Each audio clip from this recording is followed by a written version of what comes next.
My position in the State Independent Living Council is a sort of an advocate member. My position outside is I'm a director of the Northwest ADA Center.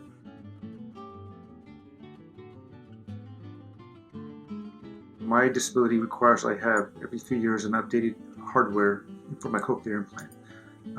When I had the initial procedure, it was covered mostly by insurance, but with the additional, post-op services and the programming of my device and the upgrades that have continuously happened, which are needed, just like with hearing aids. Insurance doesn't always cover all of it, and so even the remaining costs can be pretty, expensive.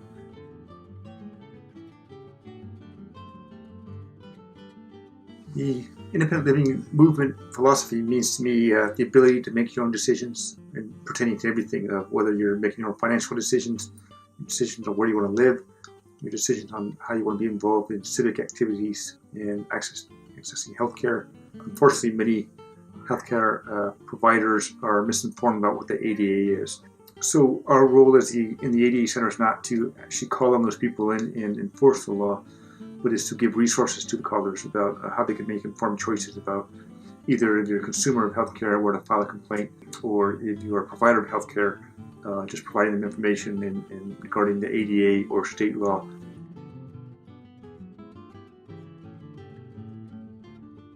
People with disabilities are significantly underserved when it comes to healthcare in relation to the regular population, general population. Many people with significant disabilities don't have opportunities to access healthcare, whether it's affordable or not. One thing that sort of scares me, and I'm sure it scares everybody, accessing healthcare is will they have enough money to, not only enough money to retire comfortably, but will they be able to access healthcare in an affordable manner as well? The system won't work until you step up and say something and do something. So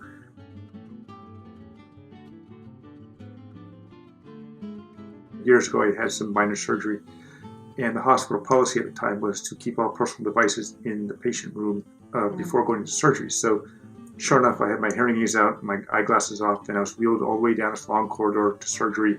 And prior to going to surgery, I was surrounded by a surgical team, explaining the procedures, asking me questions. Of course, I not only could not hear, but without the eyeglasses, I could not breathe either. So it was sort of a very frightening experience for me. One experience I took back to the hospital, I said, you need to modify your policies to allow people like myself to have their personal devices up until that point of going under anesthesia. In my opinion, is we need to start at the medical student level. So when they graduate and are moving into residency, and they already have some kind of sense of exposure about what their responsibilities are, and ideally have a sense of comfort and know-how and how to make the experience of people with disabilities a positive one.